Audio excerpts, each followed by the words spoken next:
Assalamualaikum warahmatullahi wabarakatuh. Perkenalkan, saya Mulia Melisa dari kelas akuntansi 3C dengan NPM C1C020156. Di sini saya akan menjelaskan materi mata kuliah akuntansi keuangan 2, yaitu mengenai bonds payable.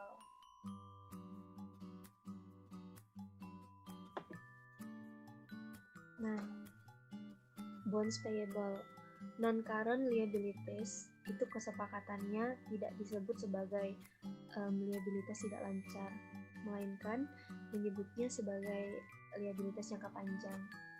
Nah, jika dikatakan liabilitas jangka panjang, itu berarti kewajiban perusahaan saat ini berasal dari transaksi masa lalu yang akan dilunasi pada masa yang akan datang dalam waktu lebih dari 1 tahun atau lebih dari satu siklus operasi normal perusahaan.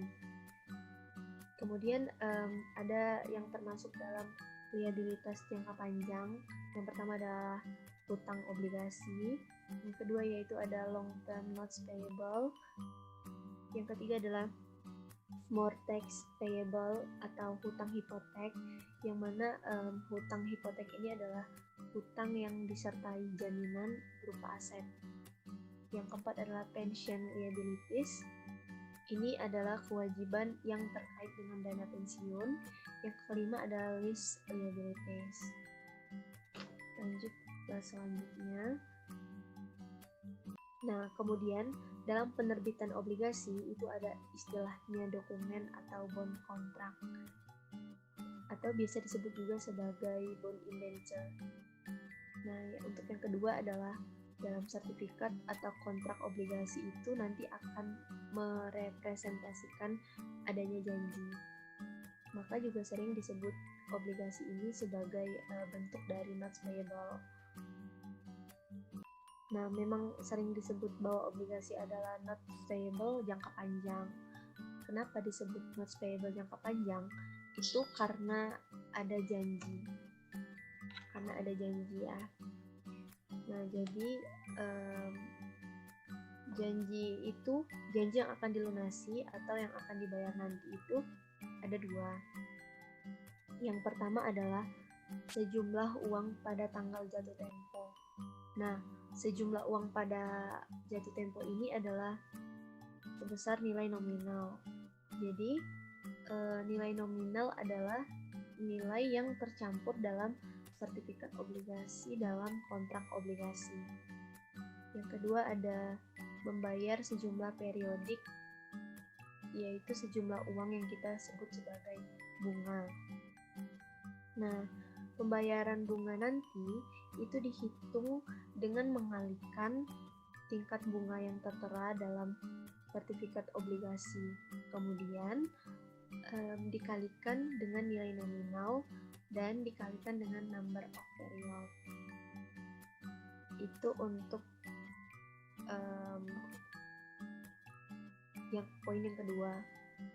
Masuk ke poin yang ketiga mengenai face value atau nilai normal dan tingkat bunga. Nah, di dalam sertifikat obligasi itu juga akan ada tertera tingkat bunga. Nah, kita sering menyebutnya contractual interest rate atau tingkat bunga tercatat, yang mana ini banyak nama lainnya. Ada yang menyebutnya nominal rate, ada juga state rate. Untuk poin yang keempat adalah pembayaran bunga semiannually atau per semester. Nah, pembayaran bunga itu lazimnya ada yang semiannually atau per semester, ada yang annually atau per tahun, ada yang quarterly atau per kuartal, dan ada yang monthly atau bulanan. Tapi umumnya ini yang dipakai adalah pembayaran bunga semiannually atau per semester.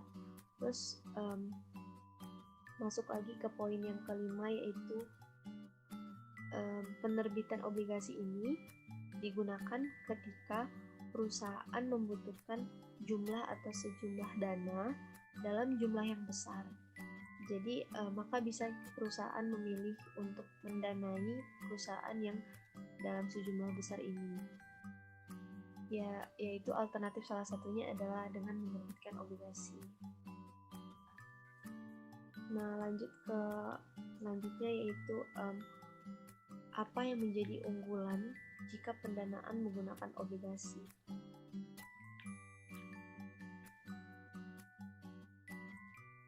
Yang menjadi keunggulannya yang pertama adalah tidak adanya kontrol atau hak pengendalian yang dipegang oleh saham obligasi. Lalu yang kedua adalah penghematan pajak. Penghematan pajak di sini yaitu karena dengan menerbitkan obligasi, maka punya kewajiban membayar bunga secara periodik. Nah, maka akan diakui adanya beban bunga. Beban bunga ini akan menjadi pengurang dari pendapatan atau pengurang dari penghasilan kena pajak. Sehingga ketika perusahaan mendanai menggunakan obligasi, maka laba kena pajaknya lebih rendah dibandingkan kalau perusahaan tidak menggunakan obligasi. Yang ketiga ada earning per share menjadi lebih tinggi, yaitu kalau kita menerbitkan saham baru, otomatis jumlah saham beredar juga menjadi lebih banyak. Nah, menjadi lebih banyak atau lebih meningkat. Nah, kalau menghitung earning per share, pembaginya itu adalah jumlah rata-rata saham beredar. Lanjut ke selanjutnya yaitu ada berapa jenis obligasi. Obligasi itu terbagi menjadi 5 jenis. Yang pertama adalah secured and unsecured, yang mana ini maksudnya yaitu obligasi yang menyertakan adanya jaminan, karena obligasi itu terjamin atau sudah dijamin. Yang kedua adalah term, serial, and callable bonds. Nah, saya akan menjelaskannya satu persatu. Jika term bond itu adalah obligasi yang hanya dilunasi penerbitnya hanya satu kali. Nah, jika serial bonds itu dalam pelunasan tidak hanya satu kali, tapi bisa dilunasi pokok utang obligasi sampai 3 kali.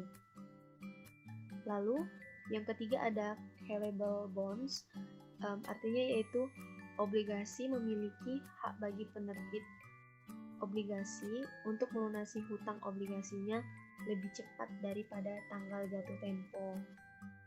Nah, yang ketiga ada convertible commodity backed deep discount bonds. Nah, untuk convertible bond itu adalah obligasi yang memiliki hak untuk dapat dikonversi menjadi saham biasa. Yang keempat ada registered and bearer bond, yaitu jika registered bond itu adalah dalam obligasinya itu tertera nama pemilik dari obligasi tersebut. Nah, jika bearer bond itu tidak menyebutkan nama pemilik dari obligasi tersebut, jadi kebalikannya. Terus yang kelima adalah income and revenue, yang mana income bond sendiri adalah obligasi yang pembayaran bunganya itu baru dilakukan perusahaan jika perusahaan itu memperoleh laba. Mungkin demikianlah presentasi yang dapat saya jelaskan atau materi yang dapat saya sampaikan kepada teman-teman semua. Saya akhiri penjelasannya, saya tutup. Wassalamualaikum warahmatullahi wabarakatuh. Terima kasih.